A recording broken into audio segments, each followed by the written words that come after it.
All of you out there who are in debt, let's gather here. Did you really think that death offers you an escape from the debts you owe? Not at all. There's truly no rest for the dead who die in debt. At least, not according to African cultural traditions. All your accounts must be fully settled before you fully transition into the hereafter. Welcome to Invisible Dimensions, where we share our mystical, paranormal, and supernatural encounters. Olivia, is the Bada Bada guy on his way? My client will be here by exactly 11 a.m. to pick the groceries, Marcella said loudly over the phone. Yes, Olivia responded. I have given him one sack of amaranth leaves, one sack of black nightshade, half a sack of spider plant, about 10 kilograms of jet melon, and 5 kilograms of pumpkin leaves, just as you ordered. Is there anything else? I wish you had copious leaves. As you know, my client only takes organic, and you're the only person here I know who farms our indigenous vegetables organically, Marcella said. Unfortunately, mine will be ready in about 2 weeks, Olivia said apologetically. I don't know who else I can refer you to. It's okay, don't worry about it. I will see what to do, Marcella said warmly. So, how much do I owe you in total? That will be 6,000 for the sack of black nightshade, 6,000 for the sack of amaranth leaves, 3,000 for the sack of spider plant, 2,000 for the jute mallow, and 1,000 for the pumpkin leaves. Plus the 2,000 from my last supplies, that comes to 20,000 shillings, Olivia said slowly, calculating in her head. No, my sister. Marcella negotiated shrewdly. You should remember that beyond our business, we are also friends, are we not? We have come from far together. Must you remember even the 2,000 from over 2 months ago?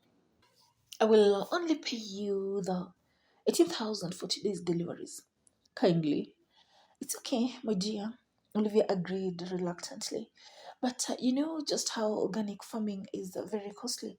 I hardly make enough from it to cover my expenses. What's a friends for? Anyway, I'll take the 18,000 on condition that the payment is immediate. No, I can't. I cannot afford to pay you now, Marcella said hesitantly. I am waiting for Lucia, the caterer. She said she will be here by 11 to pick up the groceries, but she will clear with me in the course of the day tomorrow. Her client will pay her late in the evening today. It's okay, my sister, Olivia said benignly, understanding. After all, none of us is going anywhere. The two of us will still be here tomorrow. Marcella made a mental note to remember to pay Olivia her money the following day as they bid each other goodbye over the phone. Both Marcella and Olivia were illiterate. They could neither read nor write, so they didn't know much about bookkeeping, record keeping, delivery notes, invoices, receipts, and other related business documents. They stored everything in their brains and, of course, operated on trust.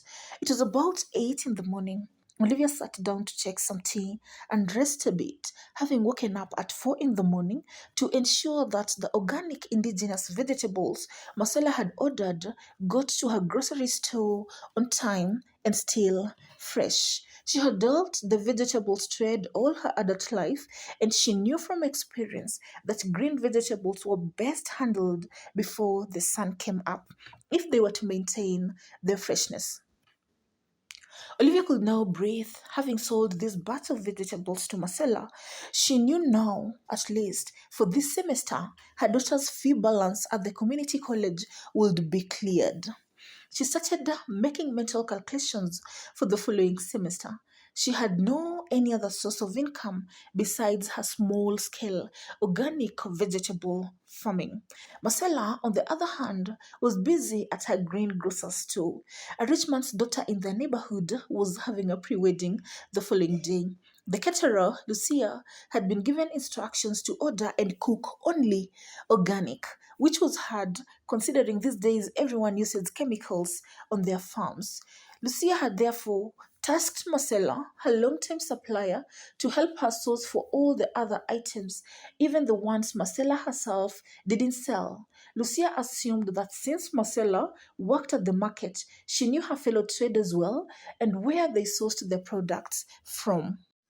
After the Boda Boda guy had delivered the vegetables from Olivia, Marcella called Anna to deliver her organic chickens and eggs. Is the payment immediate? Anna had wanted to know. Anna, do I owe you anything? Marcella retorted, irritated. Deliver your 100 organic chickens today. Payment will be tomorrow, probably before noon. Marcella then called Lois, the fishmonger, for the fish supply. The client had specifically asked for local fish from Lake Victoria and not the cheap pond ones imported from China.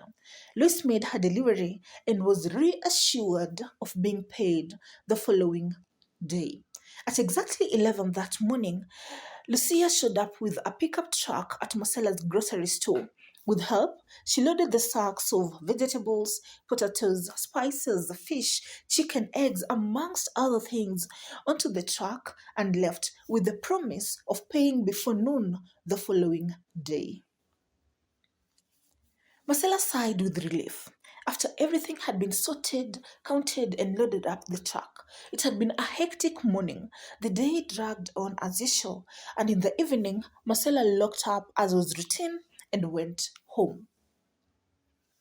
Olivia was astounded, therefore, when at around 10 p.m. that evening she heard loud wailings and screaming in the neighborhood. On making inquiries, she was informed that her friend Marcella had just collapsed and died. The Marcella she had been on phone with that morning, the Marcella who had been well and healthy, the Marcella who owed her 18,000 Kenyan shillings, money meant to clear her daughter's college fees, was no more. Together with the other neighbors, Olivia rushed to Marcella's home. You know what they say? That seeing is believing. She wanted to ascertain that it was the Marcella she knew who had died. They got into Marcella's house when the body was still warm.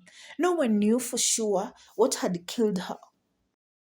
After family and friends had wailed and cried themselves deaf, they made arrangements for her body to be taken to the morgue. People went away muttering amongst themselves about just how short life is, how tomorrow is never promised, how you needed to eat what you have today and not save any for tomorrow. Olivia really felt sad and shocked that her friend was dead, but also knowing at the back of her mind was the money Marcella owed her. She there and then decided to let go and not even think about it. After all, she had no evidence that she had supplied Marcella anything and not been paid. And even if she had any evidence, to whom would she have sold it? Marcella ran her store alone. Her husband had died a long time ago, and all her children lived in the city. Marcella only stayed with the two young grandkids who knew nothing about the grocery store. Olivia decided in her heart to write that off as a bad debt and look for money somewhere else to pay for her daughter's fees. Olivia was surprised, therefore, when a few days later she heard a knock on her door and, on opening, found Meg, Marcella's oldest daughter, accompanied by her cousin June. Meg lived in the city and had only come down to the village for her mother's funeral. Come in, Olivia said as she hugged them warmly. Meg, I'm so sorry for your loss. My most heartfelt condolences to you and your siblings. The day Marcella died, we had just talked in the morning. She didn't sound sick at all, at all. No, she wasn't sick, Meg said sadly, sitting down.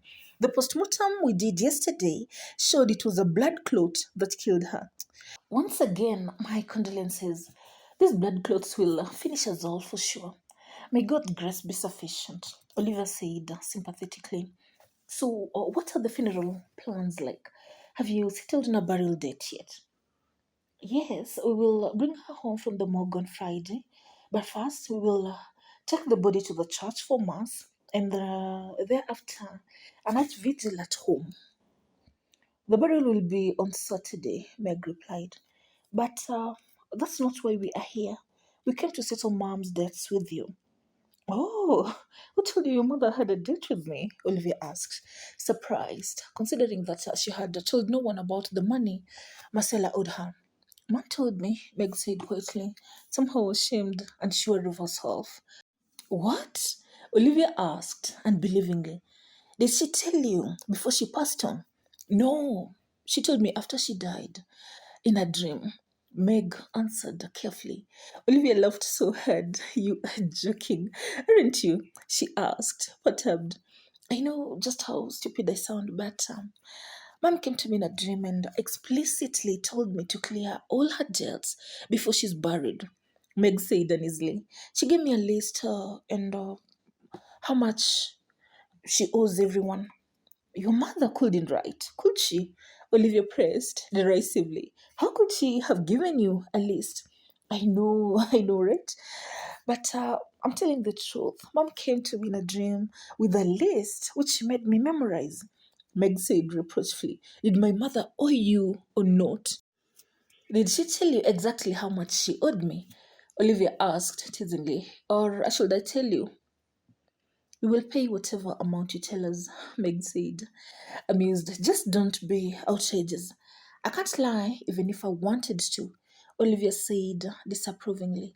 For someone who is dead, to instruct you to clear all debts and even give you a list, what do you think she can do to me if I lie? She owed me 18,000 shillings only. Meg counted 18,000 shillings from her purse and handed it over to Olivia. Can you please give us directions to Anna's home? Meg asked, standing up. The one who farms and sells chickens. Did you say Marcella came to you in a dream? Olivia incredulously asked again. You can give the money back if you don't want it, Meg said, laughing. I swear I'm only here because of my mom's instructions. Olivia gave them directions to Anna's home. She sat there for a while, wondering just how far the world of the dead is from that of the living. It has always been said that dead men tell no tales. But here was Marcella telling tales from the afterlife. How long do the dead stay around before transitioning into the spiritual realm? It is true what they say, Olivia thought contemplatively, that life does not end with death, but merely progresses into another realm, not so far away, though invisible to those still here. She now understood why, during burial services, the family of the deceased would always ask the public whether the deceased owed any of them anything so that they could pay. Marcella didn't want to carry the burdens of this life into the next life. Olivia was careful to give at least a generous amount towards Marcella's funeral kitty. Go well, my friend, she muttered under her breath during Marcella's burial. It was an honor doing business with you. Goodbye. Have you ever gotten any communication from people in the afterlife that you knew in this life? In the African culture, is there a continuation of dialogue between the living and the dead? Have the dead no business with the living? Please share your thoughts in the comments section. Thank you for watching this video. We hope you guys enjoyed it. Don't forget to like, subscribe, comment, and share to help our channel grow.